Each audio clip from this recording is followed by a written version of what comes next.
Hello everyone. We will be continuing on our module on pigment, and that is our third module and third week. And in this one we have already started talking about the cave sites of Ajanta, where there have been many of the caves and many of them have been painted. So the continuing on this discussion of how there have been those painted surfaces.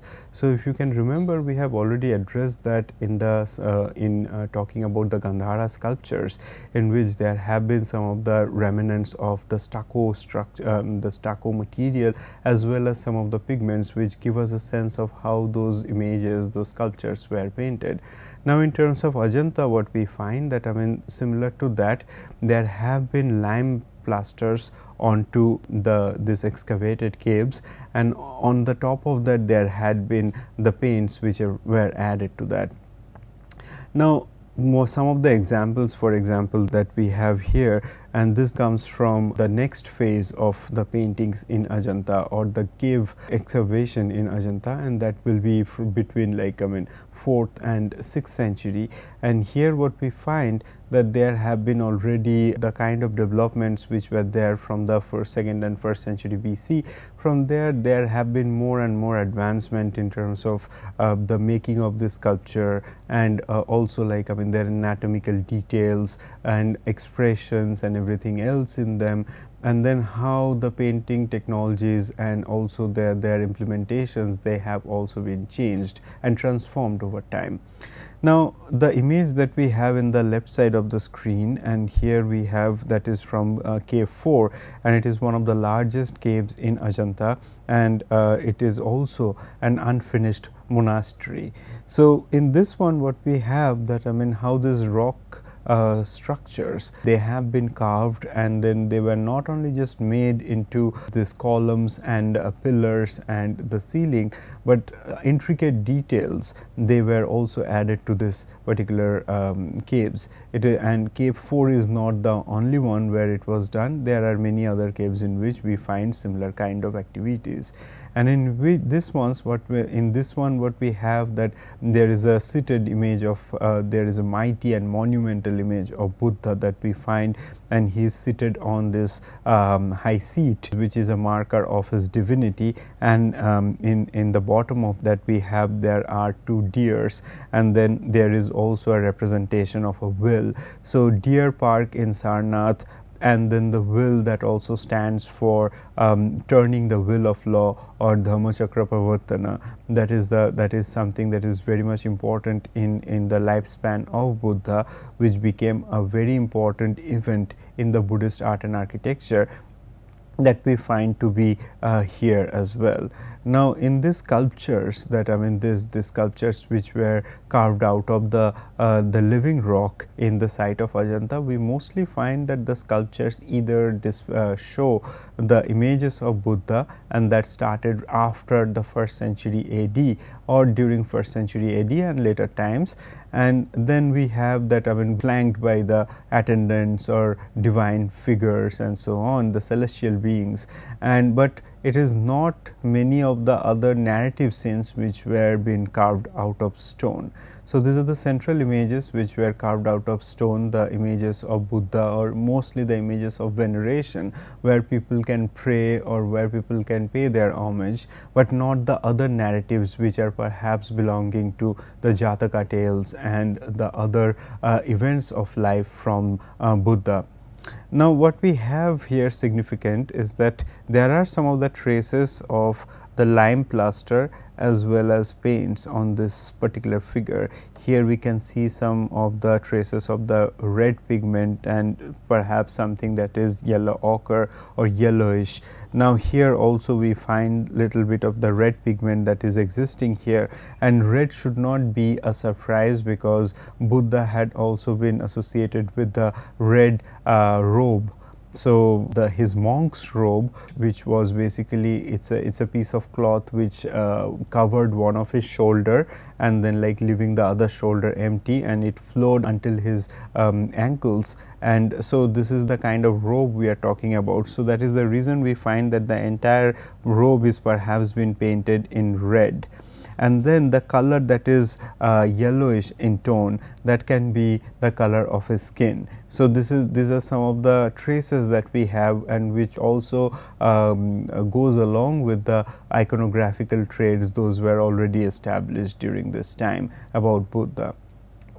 Now, the other features that we also find, that if this is one of the places where we find the remains of the paints. So this is something that also makes us think that most of the sculptures that we have in the cave here in Ajanta and many other different sites in the Indian subcontinent, and not only just in the Buddhist context, but in Buddhist, Jain and Hindu context, many of those sculptures were actually painted. So that is the reason this is important for us to think that even though today we see many of the sculptures in these archaeological sites as well as in the museums, they are totally unpainted, and there are no other pigments and so on that we find, but that was certainly not the case if we see them when they were built, because this was a common practice across the Indian subcontinent to cover the sculptures made of stone with lime plaster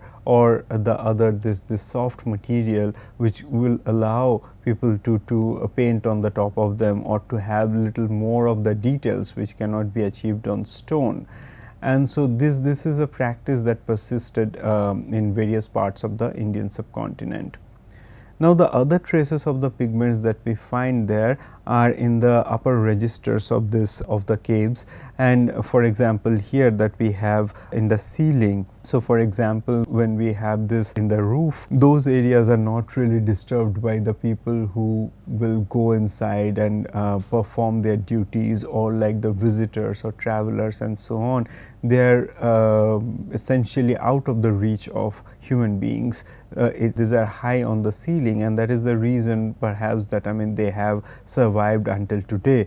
And there, even in those areas like in the cave 10, we find that there are some of the examples of the earlier times, like for example from the 2nd century to 1st century BC. Those paintings are there, and they also coexisted with the ones which were added later on between 5th and 6th century AD, and that is also identified with the Gupta Vakataka period. So Gupta period, that is the time which is also been very significant in the history of northern India. And in the Deccan, in the area where we find that Ajanta and Ellora, these sites are situated, so those areas were under the rule of the Vakataka dynasty. So that is the reason what we call it that the Gupta Vakataka period, and their art making in these sites. Now, if you remember that we have already said something about superimposed images, or how there is one image and that is coexist with the images those are added later times. So some of this one example that we studied from the site of Bhimbetka, and we can see similar kind of tendency in the site here in cave 10 as well. So there have been some painted images in cave 10 from the 2nd and 1st century BC, and from there we also find that some of the images were repainted, and in some cases we find that those images coexisted with the images which were added much later in the 5th and 6th century AD and so on. So that gives us a sense of how this tendency towards superimposing images or redecorating places of worship or of high importance that persisted in the prehistoric times, but also in Ajanta, and we will find this kind of examples all across in the Indian subcontinent in the later times as well. So from there I wanted to introduce this other material, and that is the pigment blue. Now, in the earlier paintings, like for example the images from 2nd and 1st century BC in Ajanta, we do not really have much of the use of blue.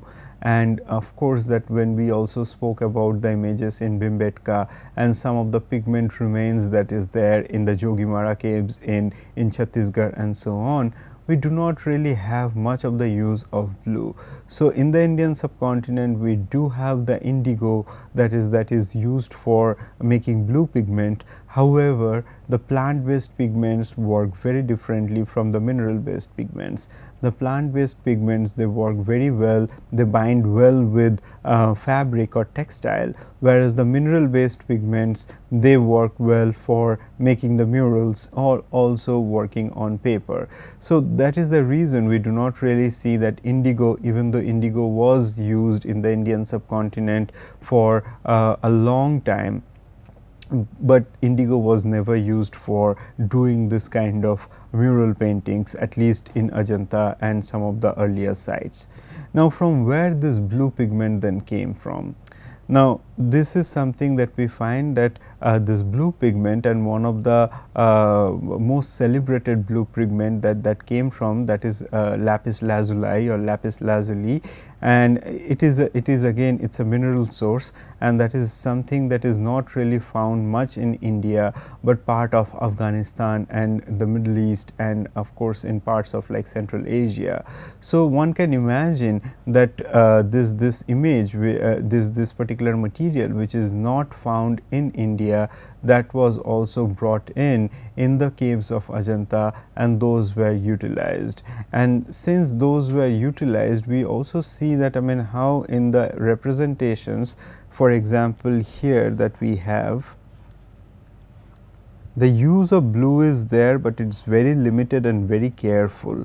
So unlike the other colors, for example, red, black, white and green, which were found very easily, blue is used very carefully. So the scarcity of this material, or the economic and social value of this material, that adds to its utilization in these paintings. So when we talk about the pigments, the economy of this pigment, as well as its social value, its cultural value, that adds a lot to what will be the final outcome of its usage. So for example, if we take this particular image as an example, then the use of blue, the very careful use of blue, that was informed by the economic value as well as cultural value of lapis lazuli, that says something about how that also added to the aesthetics of Ajanta paintings.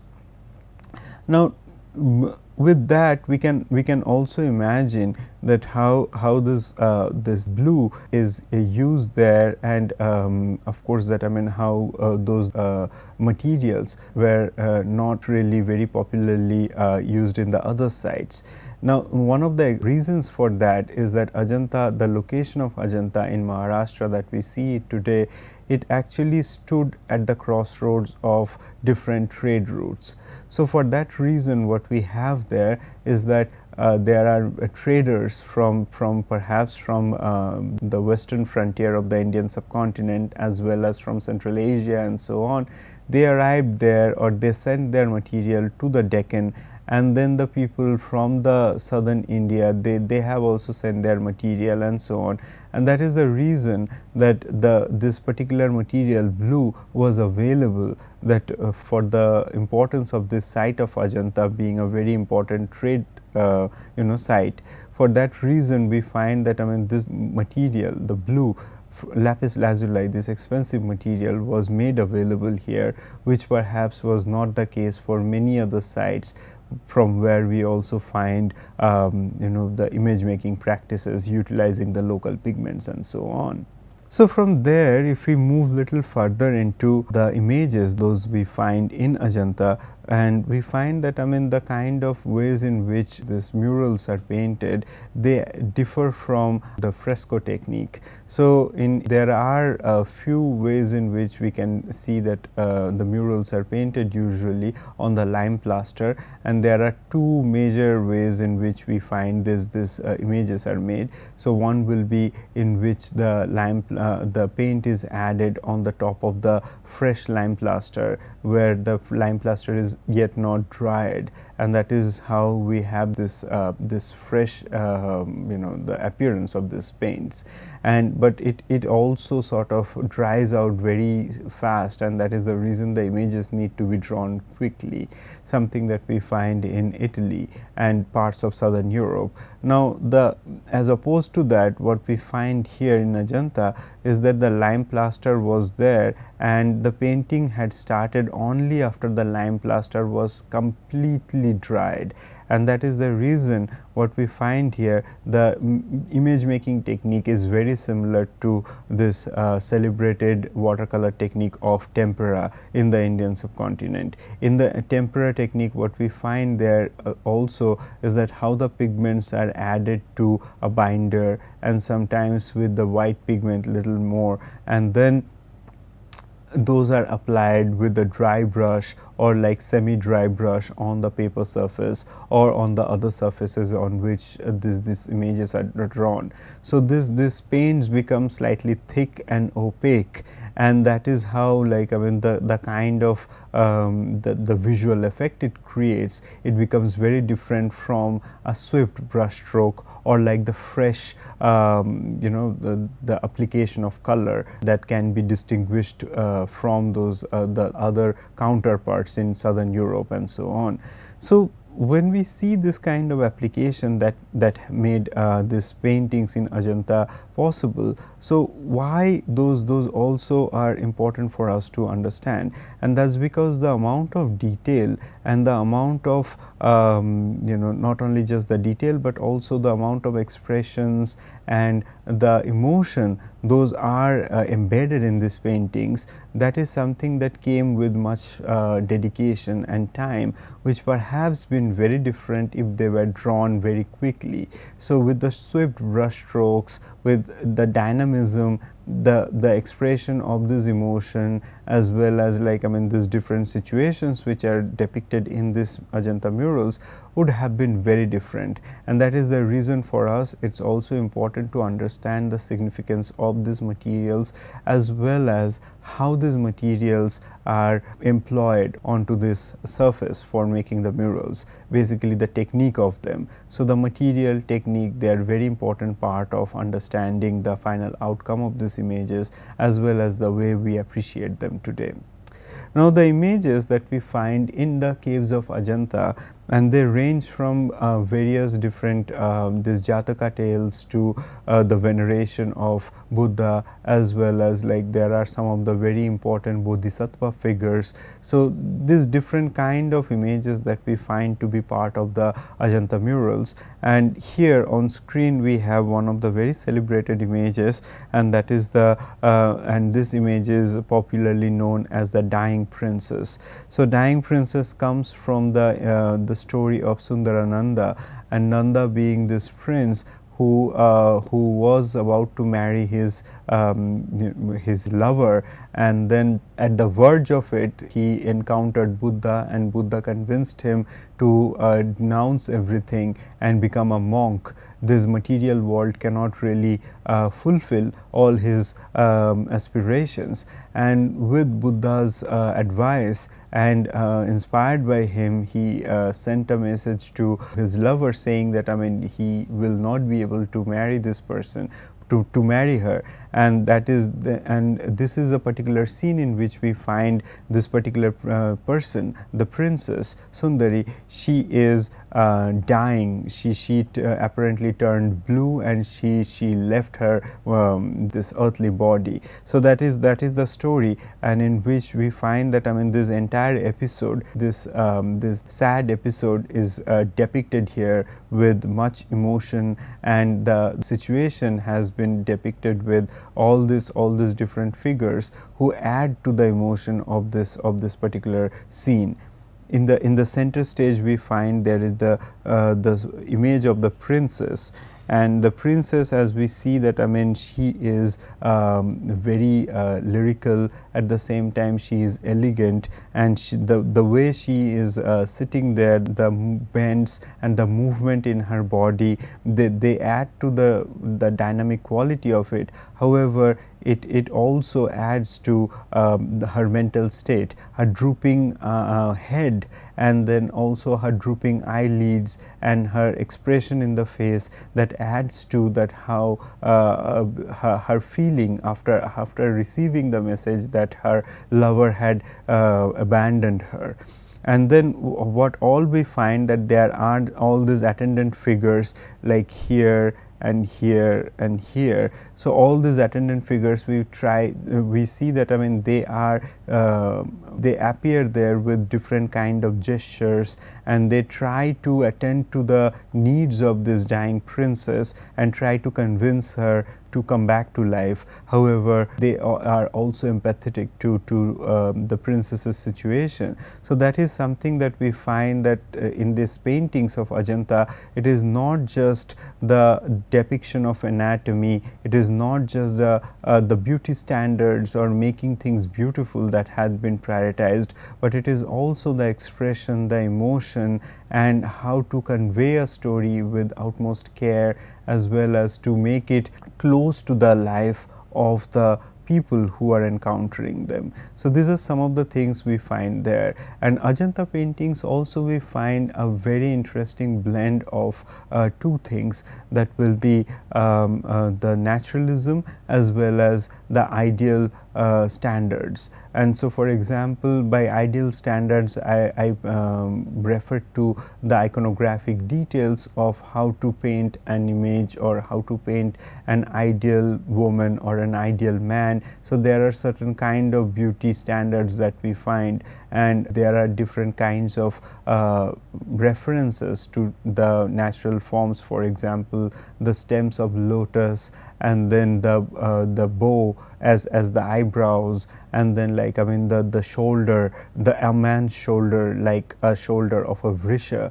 So that is called like vrisha skandha. So all these different kind of things, and they are implemented in these images. So in one hand, this is the study of anatomy that we find from our surrounding, and which is also effortlessly blended with this iconographical convention, as well as the beauty standards which were popular during this time.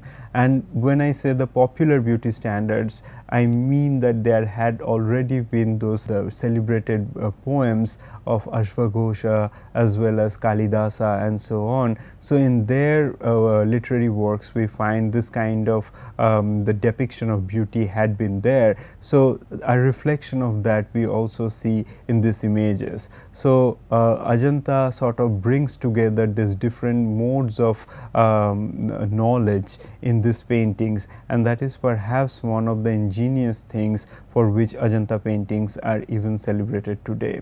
So this is another image that I wanted to show here to give us a sense of where these images are situated, and how these images, perhaps there had been images in the exterior walls of this cave sites as well, but for the weathering and for like monsoon rains and so on, not all those images could survive. So we have that, and this also gives us a sense of, like, I mean, how the exterior and the interior surfaces will be different in Ajanta. So this shows the entrance facade of cave 1 in the left side, and then we also have the main shrine and the vihara. So this particular cave 1 is a vihara, and so in this one we have the main shrine, and then there are also those individual cells around the main shrine where the monks and the nuns can live. So this is the interior scene of, or the interior shot from this vihara or the cave 1, in which we find that profusely drawn and painted surfaces all across, and we find that how the walls are painted profusely, the columns, the pillars were also painted, and then we also have traces of the paint on the ceiling as well. So there are different kinds of images, those we find to be part of this area.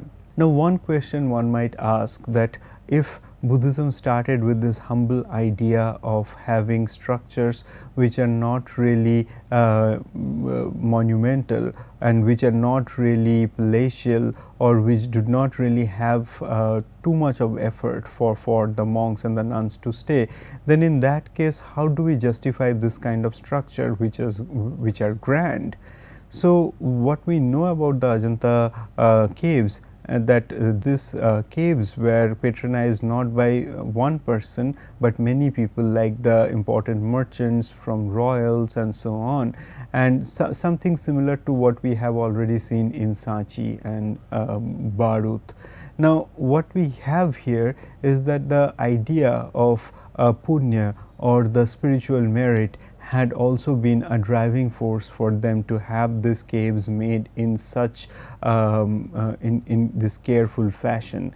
So, the sculptor, the architects and so on, they had worked perhaps for dedicating their best work to the god, and that is the reason we find all these details have been there. And similarly, the patrons who would like to have these caves excavated, they also perhaps wanted to make these caves as beautiful as possible, almost like a representation of the Buddhist heaven inside these caves. And that is the reason why we find that there have been tremendous amount of effort, and of course perhaps there have been much of resources which are gone for making this cave site. So, for attending spiritual merit, and that is applicable to the patrons as well as the artisans who had worked for these sites. So, for them it became very important, and that is the reason they had put their best effort to make these caves. So, even though the monks and the nuns are the ones who would have inhabited these caves, but they also, the sculptors, the painters as well as the patrons also wanted to have their best effort in these sites, so that they can have more of the spiritual merit granted by the Buddha. So, this is also something that we find that what were the consequences of that. So, in one sentence I can say that they were able to make this illusion of this Buddhist paradise within these cave structures. So, Ajanta is situated at a place where we can find that which is dry in weather, only in the monsoon it receives rain, and in the other times of the year it is pretty dry, the summer being really hot. And then in this place, when one enters, a monk or a nun or a pilgrim, when they enter this cave site, in this dark interior of the cave, once there is a lamp or whatever source of light, then one could see that all these paintings of this magnificent paintings, they are there, which is a stark contrast from what we see outside of these cave sites. And so these paintings all over the walls and on the ceilings and everywhere, that makes us an illusion, that gives us an illusion of this space which is this ideal Buddhist paradise or the heaven. And that is the reason we find these images which are there, which depict the life of Buddha as well as the Jataka stories and so on. They are not just there as people to learn from them, but overall they also create this this idea of how a Buddhist paradise might look like for the people who diligently follow the path of Buddha and where they are going to end up in. Thank you.